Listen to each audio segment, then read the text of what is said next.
కుంభకోణం ఏం చేయాలి? ఎప్పుడైనా సరే నాణ్యమైన బ్రాండ్ను అక్కడ పట్టుకొచ్చి 100 రూపాయల బాటిల్ని 150 రూపాయలకి అమ్మారంటే అర్థం ఉంది. ఇప్పుడు ఏం చెప్తున్నారు?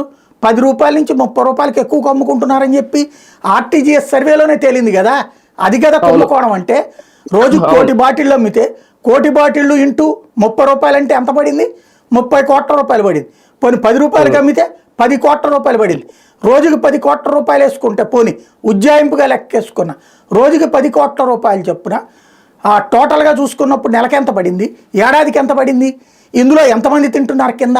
ఇది కదా కుంభకోణం అంటే. కళ్ళెదురుగుండా అసలు రేటు కంటే ఎక్కువ రేటుకి అమ్మితే కుంభకోణం అవుతుందా? ఫిక్స్ చేసిన రేటుకి అమ్ముకుంటే కుంభకోణం అవుతుందా?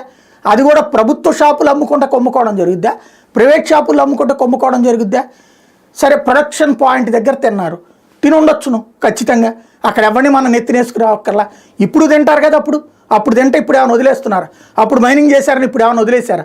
అప్పుడు ఇసుక డబ్బులు తీసుకుని ఇస్తే ఇప్పుడు ఫ్రీ అని చెప్పి డబ్బులకే అమ్మట్లేదా? అప్పుడు మద్యానికి సంబంధించిన సేమ్ అట్లాగే ఉంటుంది. అప్పుడు మైనింగ్ డబ్బులు తీసుకుని చేశారు, ఇప్పుడు మైనింగ్ వచ్చేటప్పటికి శాంతం బెదరేసి ఆపుతున్నారు. కాబట్టి వినడానికి అద్భుతమైనటువంటి పదజాలాలతో జరిగేటటువంటి తప్పించి ఇందులో ఏమాత్రం ఉండదు. జగన్మోహన్ రెడ్డి మిథున్ రెడ్డిని టార్గెట్ చేసి అంశం తెర మీద తీసుకొచ్చారా? నడుస్తుంది. జగన్మోహన్ రెడ్డిని రోజు ఏదో ఒకటి చేయాలనుకుంటారు.